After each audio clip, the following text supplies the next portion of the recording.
Salajang Museum, one of the largest museums in the world. আমাদের Hyderabad travel সিরিজের প্রথম ভিডিওটা শুরু করলাম আমরা এই সালারজাং মিউজিয়াম দিয়ে। আমরা বাঙালিরা কম বেশি কলকাতার মিউজিয়ামে তো গেছি, কিন্তু যারা হায়দ্রাবাদ ঘুরতে যাচ্ছ তাদের জন্য এই জায়গাটা মাস্ট ভিজিট একটা প্লেস। সকাল সকাল আমি ঐশী আর স্বস্তিক মিলে চলে গেছিলাম এই মিউজিয়ামটা ভিজিট করতে। প্রথমেই মিউজিয়ামে ঢুকে আমাদের দৃষ্টি আকর্ষণ করলো এই ঘড়িটা। এই ইংলিশ ব্র্যাকেট ক্লকটা কিন্তু দেখার মতো একটা জিনিস, যদিও এটা তৈরি করা হয়েছিল মানে ম্যানুফ্যাকচার করা হয়েছিল ইংল্যান্ডে, কিন্তু অ্যাসেম্বল করা হয়েছিল আমাদের নিজস্ব জায়গা কলকাতায়। এটা হচ্ছে পুরোনো দিনের একটা ঘোড়া টানা গাড়ি, যার চাকা সমেত বিভিন্ন জায়গায় কিন্তু হাতির দাঁতের কাজ করা রয়েছে। এরপর এটা দেখে আমরা সোজা চলে গেলাম ইন্ডিয়ান ব্রোঞ্জ গ্যালারিতে, যেখানেতে ব্রোঞ্জের বিভিন্ন ধরনের মূর্তি রাখা রয়েছে।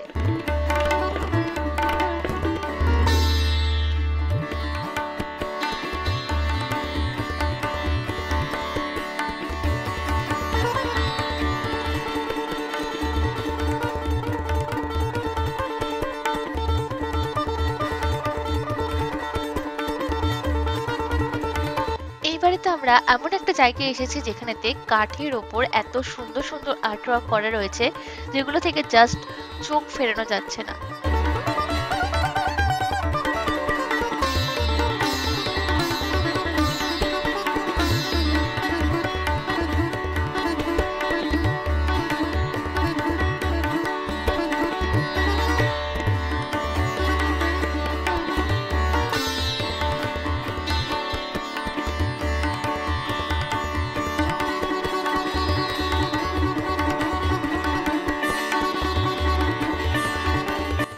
এই মিউজিয়ামে দেখার মতো এত কিছু আছে যে যতটাই তোমাদেরকে এই ভিডিওর মাধ্যমে দেখাবো বা বলবো ততটা কিন্তু সত্যি কম পড়ে যাবে।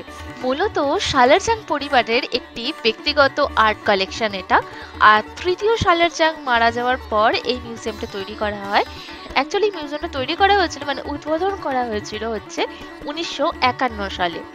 এখন তোমরা যেগুলো দেখছো এগুলো হচ্ছে পিওর বানারসি শাড়ি, যেগুলোর মধ্যে সোনার আর রূপোর জরির কাজ করা রয়েছে।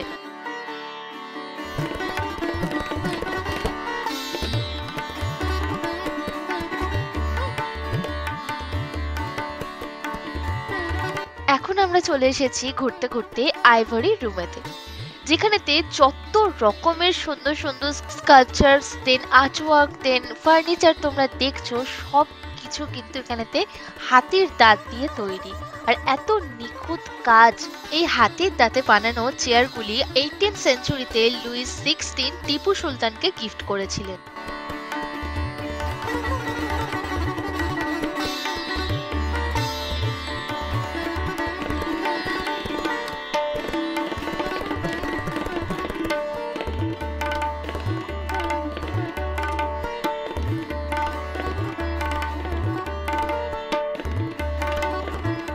এই মিউজিয়ামেতে অনেক স্ট্যাচু রয়েছে যেগুলো তোমরা কপি পেয়ে যাবে, কিন্তু এমন দুখানা স্ট্যাচু রয়েছে যেগুলো আর কোনো কপি কিন্তু বানানো হয়নি। যেমন তার মধ্যে একটি হলো এই পর্দা দিয়ে ঘেরা রেবেকার স্ট্যাচুটা। পর্দাটা কিন্তু ইটালিয়ান মার্বেল দিয়েই তৈরি। শিল্পীর অসম্ভব নিখুঁত একটা কাজের প্রদর্শন আমরা দেখলাম।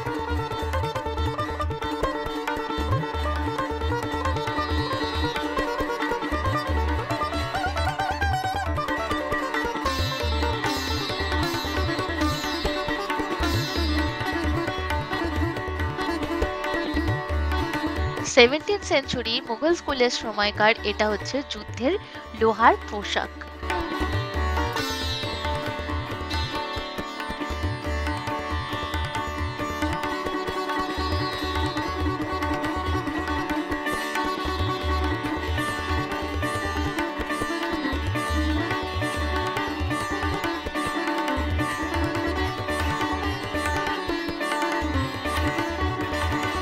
সামনেই দেখো শোকেসে কত ধরনের অস্ত্র রাখা রয়েছে, যেগুলো সেই সময় ঔরঙ্গজেব ব্যবহার করতেন। তারপরে শাহজাহানের কিছু রয়েছে অস্ত্র, তারপরে বাহাদুর শাহরও শোট রাখা রয়েছে। পুরনো সময়কার কত ধরনের বন্দুক, ছোট থেকে বড়, কত ধরনের কত রকমের কত সুন্দর সুন্দর দেখতে, যেগুলো 18 আর 19 সেঞ্চুরিতে ব্যবহার করা হতো।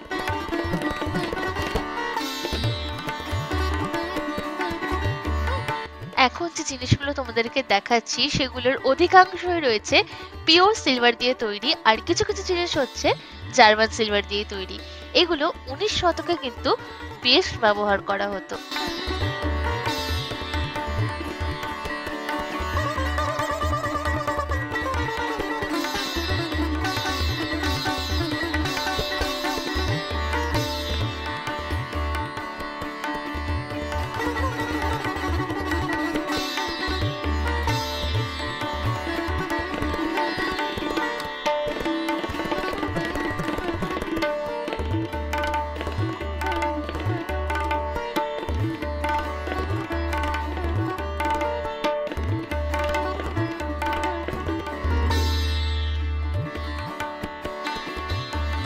হায়দ্রাবাদের এটা কিন্তু একটা খুব মাস্ট ভিজিট প্লেস। তো এই জায়গাটা সম্পর্কে আমি ডিটেলসে তোমাদেরকে বলে দিচ্ছি।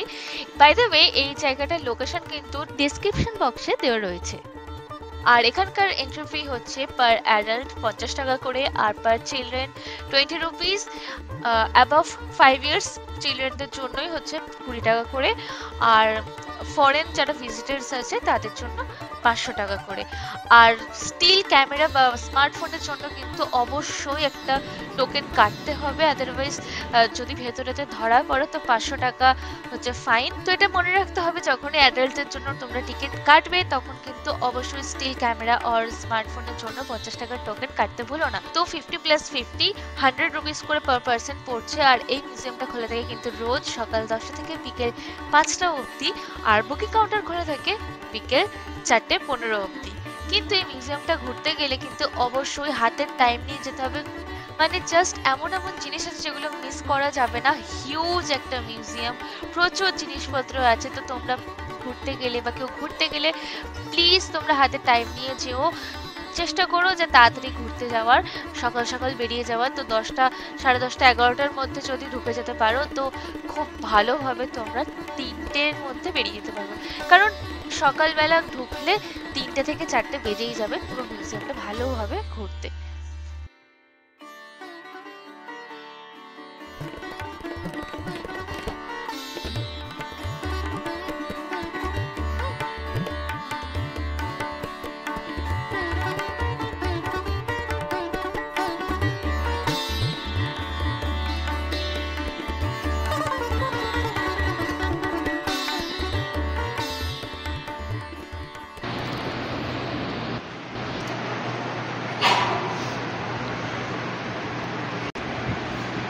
হাতি,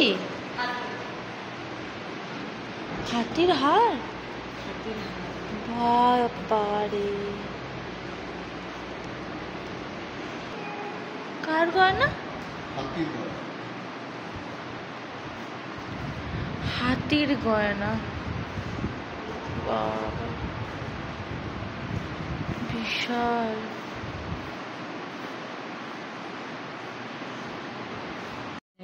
হাতির ইয়ারিং, বাবারে।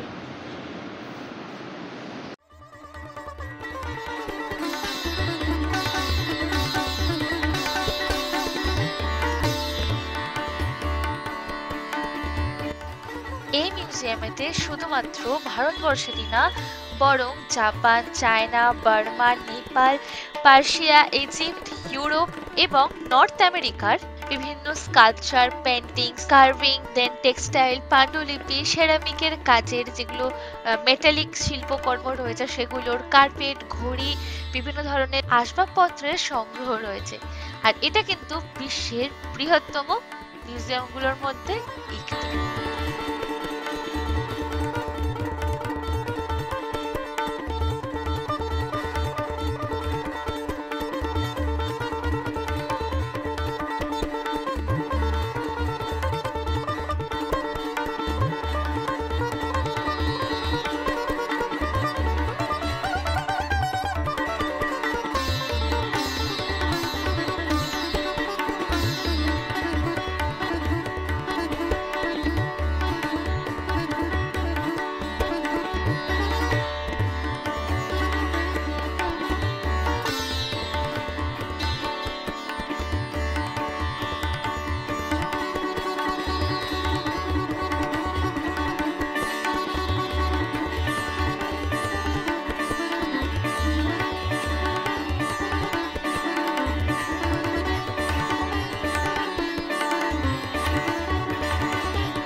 অনেক কিছু তোমরা দেখে নিয়েছো। বাকি ভিডিওতে আমি আরো অনেক কিছু কভার করেছি। ভিডিওটা শেষ অবধি দেখো, আশা করি তোমাদের এই ভিডিওটা খুব ভালো লাগবে। আর লাস্টে কিন্তু একটা সারপ্রাইজও রয়েছে, সেটা কিন্তু একদমই মিস করো না।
এখন আমাদের সালারজাং মিউজিয়াম ঘোরা হয়ে গেছে। আমরা ওই সালারজাং মিউজিয়ামের সামনে থেকে অটো পেয়ে গেছিলাম, আমরা উবার অটো করে নিয়েছিলাম। তো ওইখান থেকে আমরা এখন ডাইরেক্ট চলে যাচ্ছি হচ্ছে চারমিনারের সামনে।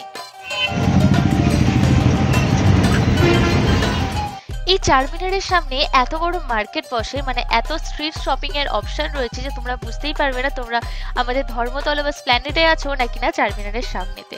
কি না পাওয়া যায়, সব কিছু পাওয়া যায় এই এরিয়াতে। আর হ্যাঁ, হায়দ্রাবাদের পার্ল খুব বিখ্যাত, তাই যারা হায়দ্রাবাদি পার্ল জুয়েলারি কিনতে চাইছো বা পার্লের সেট কিনতে চাইছো তারা এই চারমিনারের সামনে কিন্তু প্রচুর অপশন আছে, তোমরা এখান থেকে কিনে নিতে পারো।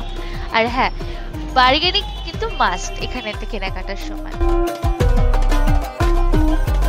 ঘুরে ফিরে আমরা অনেকটাই ক্লান্ত। হায়দ্রাবাদে এসেছি, বিরিয়ানি খাবো না এটা তো হতেই পারে না। আর দেখো এতটা প্রাইম লোকেশনে আমরা আছি।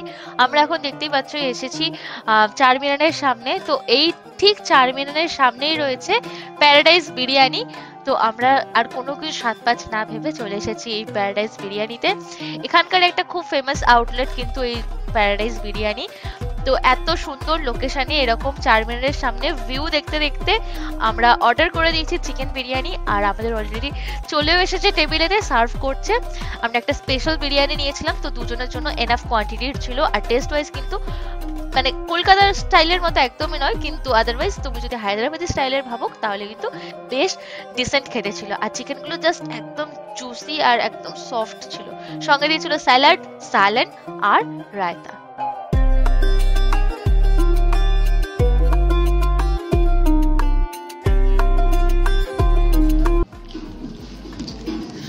স্বস্তিক হায়দ্রাবাদি বিরিয়ানি ট্রাই করছে। এটা আমরা প্যারাডাইস থেকে খাচ্ছি, একদম এক্স্যাক্টলি পুরো চারমিনার সামনেই। এই যে চারমিনারের ঠিক পাশেই। হ্যাঁ, তুমি কি বলছিলে বলো। চারমিনারের পাশে বসে হায়দ্রাবাদি বিরিয়ানি এর থেকে অথেন্টিক আর কিছু হবে না। কিন্তু যাই হয়ে যাক, কলকাতা বিরিয়ানি বস। আমরা একটা স্পেশাল বিরিয়ানি নিয়েছি। 3 পিস চিকেন দিয়েছে, 2 পিস দেওয়ার কথা। সঙ্গে দিয়েছে এদিকে রায়তা, এদিকে একটু স্যালাড আর এদিকে সালাড। তো আজকের মতো ভিডিওটা এখানে শেষ করলাম। ভিডিওটা ভালো লেগে থাকলে লাইক, শেয়ার, সাবস্ক্রাইব আর কমেন্ট মাস্ট। দেখা হচ্ছে পরের ভিডিওতে। Till then, by.